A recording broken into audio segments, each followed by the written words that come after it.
Indiana's Hoosier state line is entering its second month under a new operating agreement that promises to provide better service and more amenities to riders. The State Department of Transportation reached a deal with Amtrak and Iowa Pacific last month to continue service on the line for at least the next 2 years.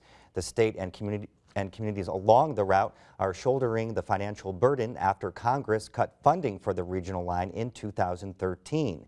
As Barbara Brozier reports, the hope is they'll have to pour less money into keeping the line running if the improved service attracts more riders.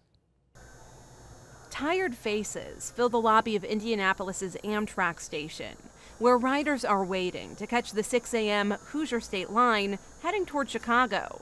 But today, they'll have to wait a little longer than expected. The train arrives more than an hour late because of an issue with a switch along a track owned by CSX Corporation. Delays aren't uncommon along this route. According to Amtrak, the Hoosier state line ran on time just about 50% over the past 12 months. The service runs over 5 different rail lines operated by 5 different companies, and there's a lot of dispatching and handing off that occurs to get the train from one location to another. We're trying to find a way to simplify that, and by simplifying that, that'll make it easier to deliver on-time performance. Officials say they're hopeful. That will be one of many improvements under a new agreement that started last month. We'll do the best we can to keep you moving here now that we're ready to go. Under the agreement, Amtrak operates the line, while Iowa Pacific provides the equipment and maintenance. And new amenities for riders are part of the deal. Folks, we do have a Superdome on this train today, and it's open seating for anybody that would like to ride up there. The Superdome was built in 1954 for the Santa Fe Super Chief running between Chicago and San Francisco and Los Angeles. The Superdome is free for all passengers for now, but the plan is to eventually offer business class along the route, which would include food and beverage service. The train does have a dining car, which offers hot breakfast and dinner depending on the time of day. Folks, proud to say, no microwave on this train. Everything is prepared right here on the train by our own chef.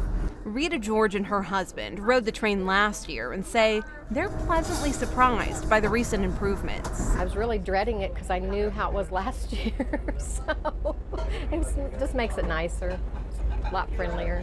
The hope is those improvements will attract more riders. Hoosier State Line ridership from October 2014 to June of this year was down 8% compared to the previous year. For now, INDOT and communities along the route are crossing their fingers while they pay to keep the line running. At this point, we anticipate the state would pay about $255,000 per month, and then the local communities, it's about $21,000 per month combined. The city of Lafayette is one of the communities chipping in. It pays between $6,000 and $7,000 a month.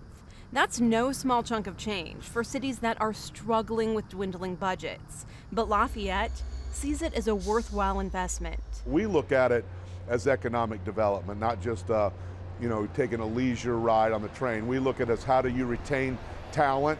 How do you get people to move here? Is that a nice amenity? Say, hey, I can jump on a train, go to Indy or Chicago, don't have to get in my car. But in order to get more people to take the train, it has to be reliable. It doesn't have to be a huge high speed, but it has to get to Chicago in a reasonable amount of time and be reliable. And if it continues to do that, there'll be people that will really use it. Even with delays, passengers we talk to do plan on riding again, because many of them say this is how train travel should be. Number one, it's beautiful. The amenities and the service are incredible, much better than I expected. This is the greatest. And to go from Chicago from Indianapolis to Chicago and back for $52, I think, that's dirt cheap. For Indiana News Desk, I'm Barbara Brozier.